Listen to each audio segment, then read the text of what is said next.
चंपारण गांव बेहद खूबसूरत और छोटा गांव था। यहाँ के लोग मिलजुल कर रहना पसंद करते थे। एक रोज गांव की सुंदरी अपने बेटे पप्पू को ढूंढ रही होती है। फुलवा काकी, मेरे बेटे को देखा है कहीं? दोपहर में ही खेलने निकला था, अभी तक घर नहीं आया है। तेरे बेटे को बच्चों के साथ ही खेलते हुए देखा है मैंने। उसके बाद मैं भी जरा अपने घर चली आई। मुझे नहीं पता फिर कहाँ गया वो। इस लड़की को कितनी बार कहा है कि ज्यादा वक्त तक बाहर ना घूमा फिरा करो, लेकिन यह है कि मेरी बात सुनने को राजी ही नहीं होता।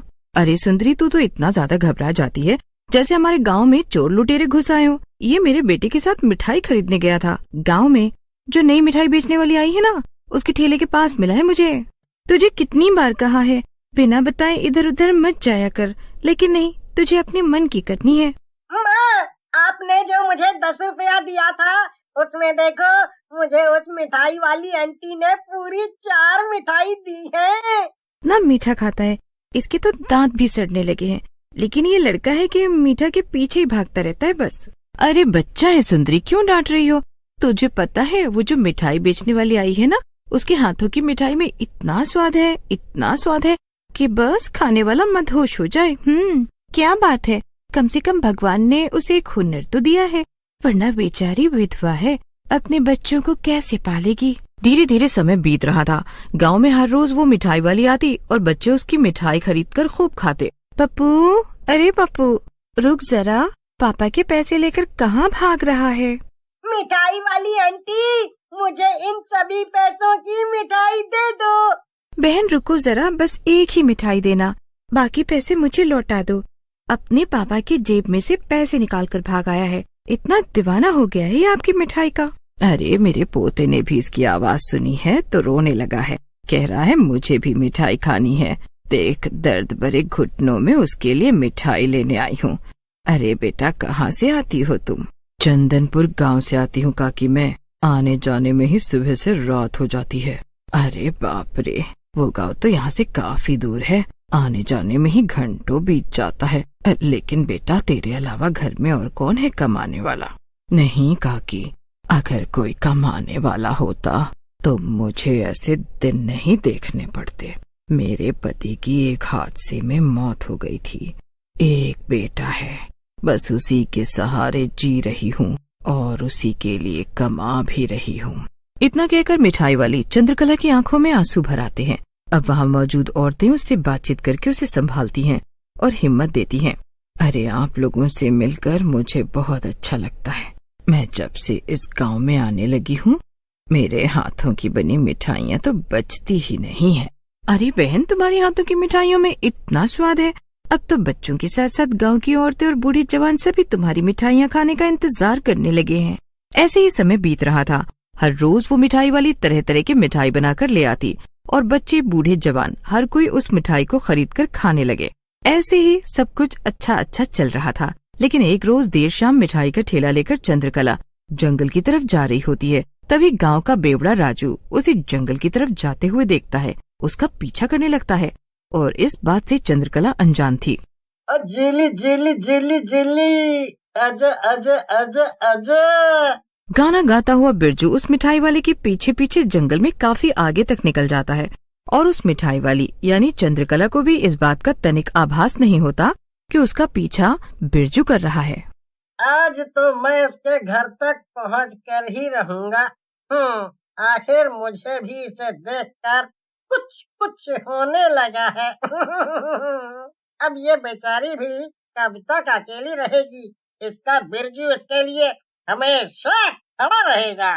जब बिरजू खुद से ये बातें कह रहा होता है, तभी वो मिठाई वाली बिरजू की बात सुनकर पीछे पलटकर देखती है और फिर आगे चलने लगती है। लगता है ये भी मुझे पसंद करने लगी है, तभी तो इसने मुझे पीछे पलट कर देखा और कुछ भी नहीं कहा। बिरजू, तेरी तो निकल पड़ी। लेकिन कुछ दूर चलने के बाद अचानक से वो मिठाई वाली रुक जाती है। बिरजू जब उसे रुकता हुआ देखता है तो और भी ज्यादा खुश हो जाता है। लेकिन देखते ही देखते वो मिठाई वाली अपना रूप बदल लेती है। बिरजू को क्या पता था कि जिस पर वो दिल हार बैठा है वो असल में कोई मिठाई वाली नहीं, बल्कि एक खतरनाक चुड़ैल थी जो अपने बदले की आग में जल रही। अब तक तो लोगों को बस यही पता था कि वो एक मिठाई बेचने वाली है, लेकिन आज बिरजू को अपनी आंखों पर विश्वास नहीं हो रहा था कि वो एक चुड़ैल है। क्या बोल रहा था तू? तेरा दिल जोर जोर से मेरे लिए धड़कता है? अरे गंदे नाली के बदबूदार कीड़े आदमी, पहले खुद का मुंह गोबर से साफ करके आ। मैं जिससे प्यार करता हूँ वो एक इंसान है, कोई चुड़ैल नहीं। देख, मुझे जाने दो, मुझे जाने दो। मैं किसी से कुछ भी नहीं कहूँगा। और कौन चंद्रकला? मैं किसी चंद्रकला को भी नहीं जानता। आज से अभी से मैं उस मिठाई वाली को भी भूल गया हूँ। अच्छा, तो तेरा प्यार झूठा था। अब तो तू मेरे हाथों से मारा जाएगा। इतना कहकर वो चुड़ैल बिरजू को लगातार दोनों हाथों से कई थप्पड़ मारती है, जिससे बिरजू बेहोश हो जाता है और वो चुड़ैल वहाँ से गायब हो जाती है। अगली सुबह बिरजू को जब होश आता है तो वो एक खाट पर लेटा होता है और आसपास गांव के लोग जमा होते हैं। अरे, मैंने तुझे पहले ही कहा था इसी जंगल में ही छोड़ देना था। पूरा दिन पीकर घूमता रहता है और अब एक बेचारी विधवा पर चुड़ैल होने का आरोप लगा रहा है। सच में हम बेकार ही रात भर परेशान होते रहे। आखिर क्या हो गया बिरजू भैया को? अब गांव के लोग जो बिरजू के आसपास इकट्ठा थे वो वहाँ से जाने लगते हैं, लेकिन बिरजू एक ही बात कह रहा होता है कि वो मिठाई वाली इंसान नहीं चुड़ैल है। लेकिन बिरजू की बात पर कोई यकीन ही नहीं करता। अब इस बात को करीब 2 से 3 दिन बीत जाते हैं और अचानक से गांव में बच्चे गायब हो रहे थे। कहीं जाने की जरूरत नहीं है तुझे। सुना नहीं तूने? गांव से 2-3 बच्चे लापता हो गए हैं। अब ना जाने उन्हें कौन ले गया, कहाँ ले गया, किसी को नहीं पता। सुंदरी घर के दरवाजे पर पप्पू को खेलने के लिए जाने देती है। पप्पू भी कुछ देर खेलने के बाद मिठाई वाली के आने के बाद मिठाई खरीदने चला जाता है, लेकिन कुछ देर बाद ही चमेली सुंदरी के घर आ जाती है। सुंदरी कहाँ है? अरे पप्पू और मेरा गोलू नहीं मिल रहा, न जाने कहाँ चले गए हैं दोनों। देख चमेली, मजाक मत कर। तुझे पता है ना, गांव में पहले ही ना जाने कितने बच्चे लापता हो चुके हैं। सुंदरी की बात सुनकर चमेली रोने लगती है। तब जाकर सुंदरी को भरोसा होता है कि चमेली सच कह रही है। अब सुंदरी और चमेली काफी देर तक इधर उधर अपने बच्चों को ढूंढते हैं, लेकिन तभी वहाँ बिरजू आ जाता है। भाभी, भाभी, मैंने अभी अभी उस मिठाई वाली को जंगल की तरफ जाते हुए देखा है। उसके ठेले पर बेहोश पड़े कई बच्चे थे।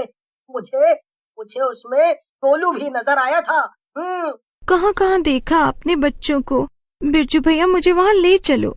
सुंदरी, इसकी बात तू कहाँ सुन रही है? ये तो खुद नशे में रहता है, इसे तो ये भी नहीं पता कि इसका घर कहाँ है। तभी वहाँ किशन आ जाता है और सभी मिलकर उस जंगल की तरफ जाते हैं। गांव के लोग चारों तरफ जंगल में फैले हुए थे और वो बच्चों को ढूंढ रहे थे। तभी जंगल के दूसरे हिस्से से बच्चों के चिल्लाने की आवाजें आती हैं और गांव वाले उस तरफ बढ़ते हैं। वहाँ एक गुफा होता है। जब गांव वाले उस गुफा के अंदर जाते हैं तो देखते हैं उस गुफा में काफी भयानक चीजें हैं। अजी सुनिए, हमारा बच्चा तो ठीक होगा ना?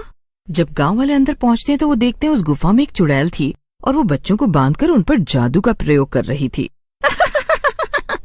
देखो देखो बच्चों, कौन आया है? तुम्हारे माता पिता दादा दादी सब आए हैं। लेकिन उस दिन ये लोग कहाँ थे जिस दिन मैं अपने परिवार से जुदा हो गई थी? मेरा परिवार ये गांव छोड़कर चला गया था। अरे कौन है तू और ये सब क्यों कर रही है बच्चों के साथ? क्यों छोड़ दूं मैं इन्हें? चमेली, तुझे याद तो है ना, तूने मेरे मिठाई की दुकान में आग लगा दी थी, आग जिसमें मैं काम कर रही थी, और दुकान में आग फैलने की वजह से ही मेरी मौत हो गई थी। इसका मतलब तू पूनम है? देख पूनम, उस दिन जो कुछ भी हुआ उसके लिए मैं माफी मांगती हूँ।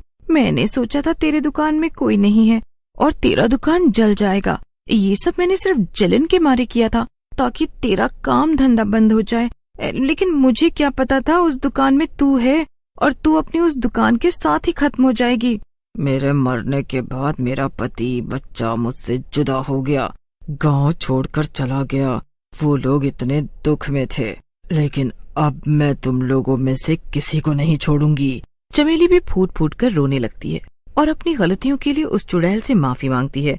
चुड़ैल भी गांव वालों को दर्द में देख और उनके बच्चों से अलग होने पर उनका दुख दर्द देखकर उन्हें छोड़ देती है। बस वो यहाँ उन लोगों को एहसास दिलाने आई थी कि जब वो अपने परिवार से अलग हुई थी तो उसका दर्द और दुख कितना बड़ा था।